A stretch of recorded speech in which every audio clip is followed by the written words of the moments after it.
Friends எல்லாரும் எப்படி இருக்கீங்க? கத்திட்டேன்னு ரொம்ப இப்போ வந்து ஊரில் என்ஜாய் பண்ண ஆரம்பிச்சாச்சு. ஃபர்ஸ்ட் என்ன பண்ண போறோம்னா, வந்த உடனே ஒரு சொந்த பந்தங்கள் வீட்டுக்கு விசிட் கொடுக்குறோம். எப்பவுமே அப்படிதான். நாங்கள் வந்த உடனே எல்லார் வீட்டையும் ஒரு ரவுண்டு பார்த்துடணும்.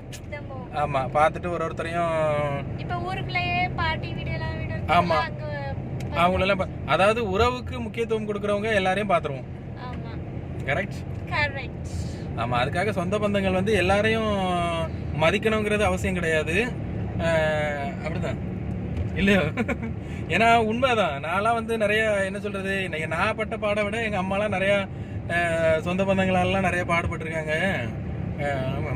எல்லாம் காசு பணத்தால நிறைய பாடுகள்லாம் வந்திருக்குன்னு வச்சுக்காங்க. அப்படியா? என்ன பாடுபட்டிய? ஆமா, காசு இருந்தாதான் மரியாதை. மதிக்கணும், நம்ம லாஸ்ட் வரைக்கும் மதிக்கணும், அவ்வளவுதான். எல்லாரையுமே பாத்துருவோம். அதே மாதிரி நாங்க ஊர்ல இருந்து கிளம்பணும்னாலும் எங்ககிட்ட அன்பா இருக்கவங்க எல்லாத்தையுமே சொல்லிட்டு கிளம்புவோம். லைனா போயிட்டு அதுக்கே எங்களுக்கு ஒரு நாள் வேணும். எல்லாரையும் பாக்குறதுக்கு ஒரு நாள். இப்ப பாக்குறது வந்து ஒரு நாள்ல முடியாது. எப்படியும் இன்னைக்கு நாளைக்கு வந்து நாளைக்கு 2-3 நாள் ஆயிரும் எல்லாரையும் பார்த்து முடிக்கிறதுக்கு. அப்படிதானே? அப்படி பார்த்துட்டே இருப்போம். அப்புறம் ஏதோ ஒன்று சொந்த பந்தங்கள் அதெல்லாம் ஓவரா சொல்லக்கூடாதோ, அது வந்து எல்லாருக்குமே தெரிஞ்சிருக்கும். சொந்த பந்தங்கள்னாலே அப்படிதான். ஆமா, ஒரு சில பேர், அதாவது எல்லாரும் லைஃப்லயும் இருந்திருக்கும்னு சொல்றேன் நான். எல்லாரோட வாழ்க்கையிலுமே இந்த சொந்த பந்தங்களால அடிபாடு என்ன சொல்றது அனுபவங்கள் இருக்கும்.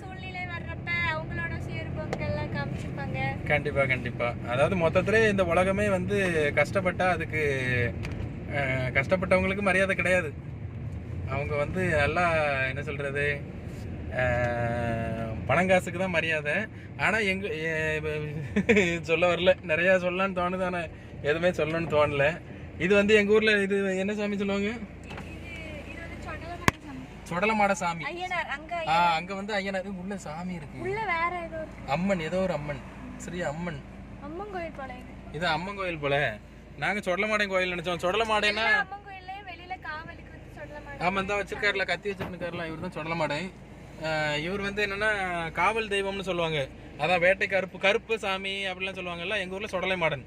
அதான் எங்க ஊர் சைட்லாம் நிறைய பேர் சுடலை அப்படிலாம் பேர் வச்சிருப்பாங்க. சுடலைமணி யாராவது சுடலை கடலைன்னு சண்டைக்கு வந்துட போறாங்க.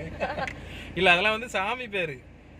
நிறைய பேரு சாமி பேரை ஒட்டி தான் பேரே வைப்பாங்க. அப்படி இல்லைன்னா நம்ம தமிழ் சம்பந்தப்பட்ட பெயர்கள் ஏதாவது இருக்கும். அப்படிதானே? அந்த மாதிரி இருக்கும்.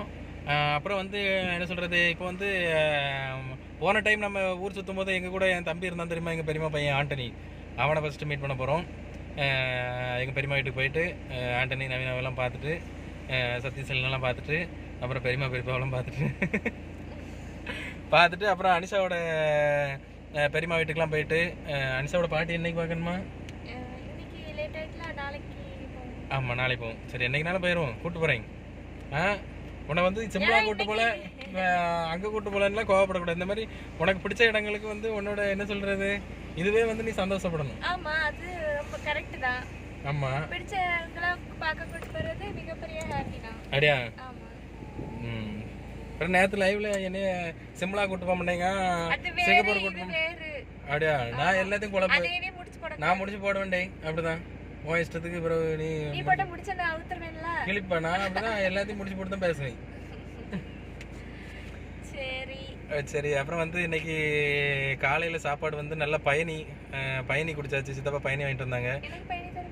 ஃப்ரிட்ஜில் கடை குடிக்கல நீ பயணி. பிறகு 11 மணி வரைக்கும் தூங்கினா எங்க இருந்து குடிப்பா நீ? நான் அன்னைக்கு சீக்கிரம் முடிச்சிட்டேன். எனக்கு வந்து ஊருக்கு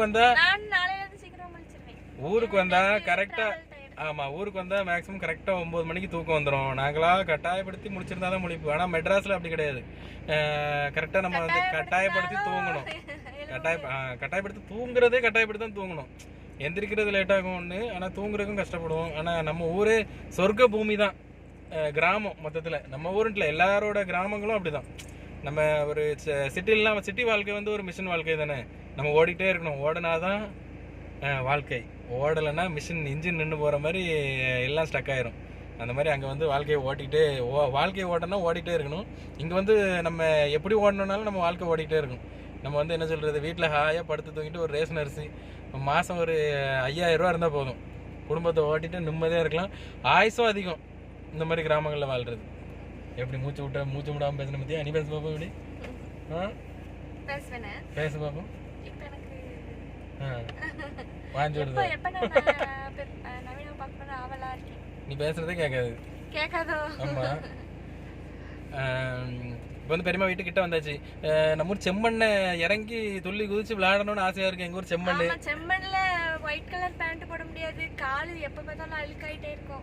நாங்களே பாருங்க இப்போ வந்து இப்போ வரும்போது இருக்கிற கலர் வந்து பாத்துக்கோங்க. இன்னும் 2 நாள் இது வந்து இந்த வெளிச்சத்துக்கு வந்து இப்படி பிரைட்டா தருது. மேக்கப் நினைச்சிட போறீங்க. ஒண்ணுமே கிடையாது. ஒண்ணுமே மேக்கப்லாம் போட மாட்டோம். 2 நாள் கழிச்சு கரு மாதிரி ஆயிரும். அண்டங்காக்கா கொண்டாக்காரி அந்த கலர்ல ஆயிரும். கண்டிப்பா ஆயிரும் அது. அப்புறம் செம்மண் வந்து இதை விட இந்த தேரி காடு சூப்பரா இருக்கும். தேரி அது காமிப்போம். சூப்பரா இருக்கும். அந்த மணல் மேடு மாதிரி நீங்க இந்த இதெல்லாம் பாத்துருப்பீங்க. தாமிரபரணி படத்துலலாம் லாஸ்ட்ல அந்த 60 சண்டை வரும்ல ஃபைட் சீனு அந்த மாதிரி இருக்கும். சுத்தி இந்த கொல்லாமரம்னா முந்திரி மரம். அதை எங்க ஊர்ல கொல்லாமரம்னு சொல்லுவோம். உங்களுக்கு ஹிஸ்டரி சொல்லிருப்பேன். நான் மறந்துருப்பாங்க. இன்னொருக்கா சொல்லுவோம். உனக்கு தெரியுமா முந்திரி ஹிஸ்டரி? தெரியாது. எதுக்கு முந்திரி பழத்துக்கு முந்திரி தோட்டத்துல போய் இந்த ஹிஸ்டரி சொல்லணும். அப்படியே. ஆமா. முந்திரி கொட்டை மாதிரி இங்க இருந்து சொல்லக்கூடாது. எப்படி? சரி, நம்ம தோட்டத்துக்கு போயிட்டு அங்க இருந்து நம்ம இந்த ஹிஸ்டரி சொல்லுவோம். அப்புறம் வேற என்னெல்லாம் ஊர்ல பிளான் பண்ணலாம்னு எங்களுக்கு ஒரு இதா இருக்கு. நிறைய பிளானிங் இருக்கு. என்ன பண்ணலானே தெரியல. என்ன பண்ணலாம் நீங்களே ஒரு ஐடியா. கடற்கரைக்கு போறோம். ஆமா, கடற்கரைக்கு போகணும். இப்பதான் சொன்னா கடற்கரைக்கு போனா நான் உடனே கருப்பாயிருவேன். என்ன கூட்டு போவாங்க. வருவேன், ஆனா கடல்ல குளிக்க மாட்டேன். அப்புறம் ரொம்ப கருப்பாயிருவேன். கடல் குளிக்கிற பிளான் இருக்கு. அப்புறம் வந்து இன்னொன்று ஏற்கனவே இந்த செல்வராஜனை தோட்டம்னு சொல்லியிருக்கோம்ல. செல்வராஜனே கண்ணனை தோட்டம். அவங்க தோட்டத்தில் போயிட்டு அங்கே பயங்கரமாக குளிக்கணும். அது பெரிய தொட்டி, ஸ்விம்மிங் பூல். நம்ம ஸ்விம்மிங் பூல் அதில் ஒரிஜினல் பியூர் ஸ்விம்மிங் பூல் அதில் குளிக்க போகிறோம். வேறு வந்து பார்த்தீங்கன்னா எங்கள் ஊர் ஸ்பெஷல் நிறைய காட்டுறோம். இந்த தடவை வந்து நிறையா என்ன சொல்கிறது, காட்டுக்குள்ளே என்ன சொல்கிறது, நம்ம சின்ன பிள்ளையில எப்படிலாம் விளையாடணும் காட்டுக்குள்ளே அதெல்லாம் பற்றி சொல்ல போகிறேன். செம்மண்ணில் விளையாட போகிறேன். சின்ன பிள்ளையா மாற போகிறேன். ஆமா, 2 பேரும் மேட்சிங். ஆனா ஒண்ணுமே அந்த முகம் மட்டும் தான் தெரியும். ரொம்ப மேட்சிங்கா இருக்கு இந்த ட்ரெஸ். ஆமா, ஊருக்குள்ளே இப்படிதான் இருக்க மாதிரி தான் சுத்துவேன். எங்க ஊர்ல வந்து என்ன சொல்றது, எங்க இருந்தாலும் நம்ம என்ன சொல்றது, டீசென்ட்ங்கிறது மனசுக்குள்ள இருந்தா போதாதான். அப்படிதானே, நம்ம பழக்க வழக்கத்துல டீசென்ட் இருக்கும். மற்றபடி வந்து நார்மலான லைஃப் தான் எனக்கு பிடிக்கும். நார்மலான என்ன சொல்றது, ஓவரா இந்த அந்தந்த இடத்துக்கு ஏற்ற மாதிரி பந்தாவான ட்ரெஸ்ஸிங் பண்ணிட்டு போகணும் அப்படியும் ஆசைப்பட மாட்டேன். அதே மாதிரி இந்த ட்ரெஸ் பண்ணிட்டு போனால் இவங்க ஏதாவது நினைப்பாங்களோன்ற அந்த யோசனையும் வராது. ஆனால் அப்படி நினச்சாலும் அதை நான் பொருட்படுத்த மாட்டேன். எடுதுனே.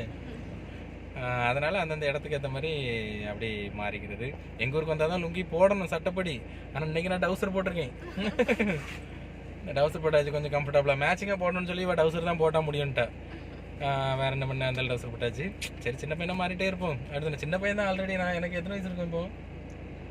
13 வயசு முடிஞ்சு 14 ஆக போகுதோ? ஆமாம் ஆமாம், 10 வயசு முடிஞ்சு 11 வயசு ஆக போகுது. என்ன இவளுக்கு 29 முடிஞ்சு 30 ஆக போகுது. கிழட்டு பையவளையில கட்டி வச்சுட்டு நீ உயிரை போட்டோம். ஏமாத்தி கட்டி வச்சுட்டா இவளை. கிழட்டு பையவளையும் குருட்டு பையவளையிலையும் கட்டி வச்சுட்டு நீ. சாரி. இப்போ எதுக்கு சாரி சொன்னேன்னு கேளுங்க. அதை சொல்லக்கூடாது, அது தப்பான வார்த்தை. அதனால் அதை சொல்லக்கூடாதுன்னு நான் அதை சாரி கேட்டுக்கிறேன். அன்ஷாட்டாய். சரி, okay, bye bye, good night. Good afternoon. Have